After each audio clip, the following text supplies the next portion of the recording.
Hi, I'm sorry you can't be there today, but I know many of you wanted to start on your paper mache animals, so I'm going to get you started through this video. Use today as an experimentation day. If it works out, that's great. If it doesn't, we can always start again tomorrow. Today I'm just going to demonstrate how to make something like a penguin if you wanted to get started. Now I know each one of you had a different animal planned, but I will show you kind of the basics through this model here. The first thing you're going to do is start with a pile of newspaper and a roll of masking tape that you'll have to share with each other. Set aside any shiny ads or half sheets of paper. Those don't work as well. You pretty much want to use the standard size large sheet of newspaper. Now, many students when they get started want to take paper and wad it into small little balls and then try to tape them together. And this just doesn't work. Everything ends up rolling around and it's very difficult to tape. Instead, what you want to do is start with a whole sheet of paper and then take it and kind of tuck it in. This is going to give you kind of a soft disc, and this allows you kind of to squish it and tape it and make better shapes. So if I was going to make a turtle, I might start with the shape for the shell.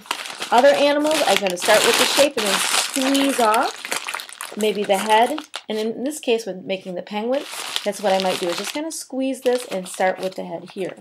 I'm going to take the masking tape, tear it off, and just kind of wrap it around. Okay. So now what I'm going to do is I'm going to take a second sheet of full newspaper. I'm going to take it around this, lay it right on top, get his head going, and then I'm going to work on the body here. And so I'm going to kind of start gently wadding that up, put my tape around it.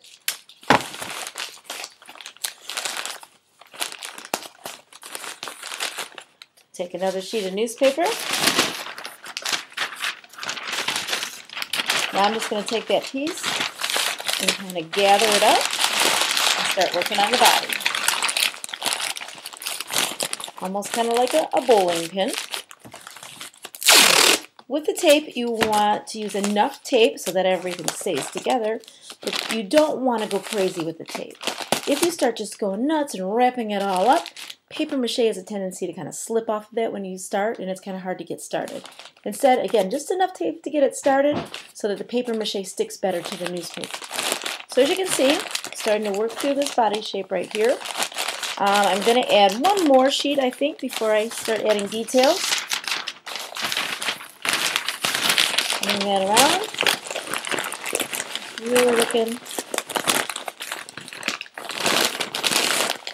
at that. Look at that basic shape.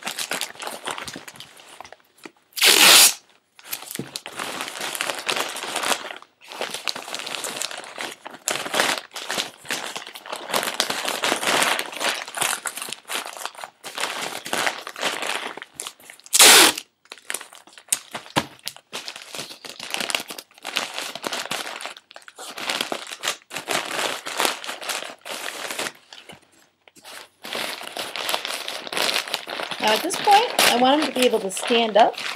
So I'm going to kind of keep working the paper until it looks like he can stay. Putting more tape to kind of shape it. This looks pretty good for my main shape.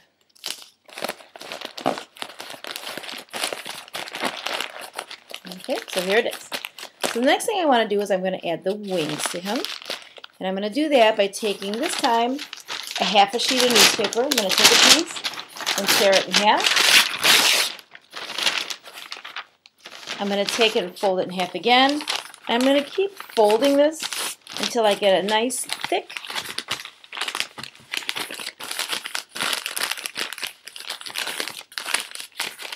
kind of flat looking wing. And I'll use some newspaper to secure that. Here's the shape.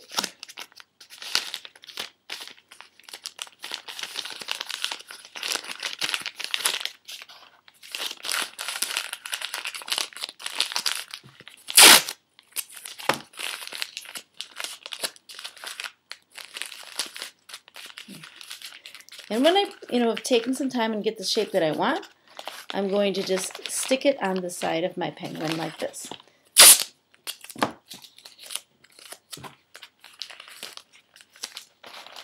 and I will attach that to his shoulder. With me?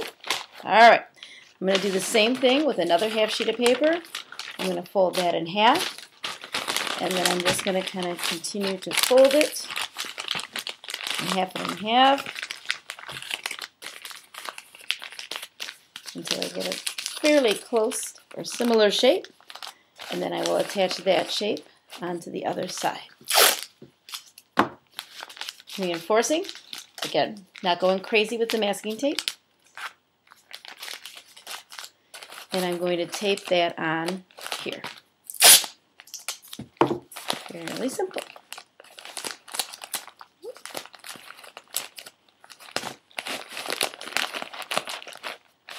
So he's starting to come along.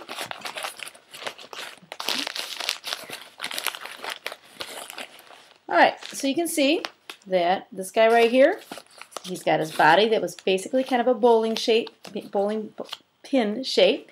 Then I've attached the wings here. His feet, I'm going to do the same thing that I did for the wings. I'm going to take a folded sheet of paper, but this time I'm going to use just a small section of a paper, and I'm going to get folded until I get kind of a shape that looks like a foot or a webbed foot. Tape that, fold it in place, and then I will just tape it to the bottom like I did here. The beak, same thing. Take just a small scrap of paper, fold it, fold it, fold it into a small triangle when I get the shape that I like.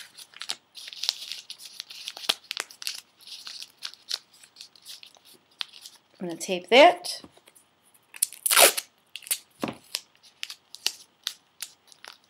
And then attach that to his head. Okay? That's pretty much all there is to it. The penguin is a fairly simple shape. A turtle is a very simple shape. Once you get into animals, and I know a lot of you are thinking about doing unicorns and horses and dogs, one of the things you're going to need to know is that to add legs, we talked about just not putting little toilet paper tubes for legs. Instead, you're always going to want to start with what looks like kind of a drumstick shape. So take a piece of paper, depending on how big or small your animal is. Now, if you've got a horse or a unicorn, you may want to start with a full sheet. And you're going to take it and just gently roll it like we did. And you're basically going to keep one part of it really soft, and the bottom part you're going to twist so that you look like you're making kind of a drumstick shape. This is a great foundation for both the front and the back legs. The front legs would be a little thinner. The back leg where that hip is at is going to be a little wider. And then you would just simply attach this to the animal that has this kind of leg. So again, you're going to just simply create a drumstick shape, and you can bend this if the animal's sitting. You can work this shape, but you want to think about that hip and then think about that leg there. So this is a shape that you'll probably need if you're going to make something like a horse or a unicorn. Okay, I hope this helps you. If not, I'll be back tomorrow and I'll be able to help you individually, but at least try today. And some of you may struggle a little bit getting things stuck together. What we talked about in art is using those problem-solving skills. Really try hard to figure this out on your own, or if you see another student that's being very successful with it, maybe ask them to help you. Otherwise, like I said, I'll be back tomorrow to help you individually. Good luck. I hope this works out for you. When you are done, you can place them in the cubbies in the back of the room. Take a piece of masking tape and put your name on it. And I look forward to seeing what you've created tomorrow. Okay, good luck.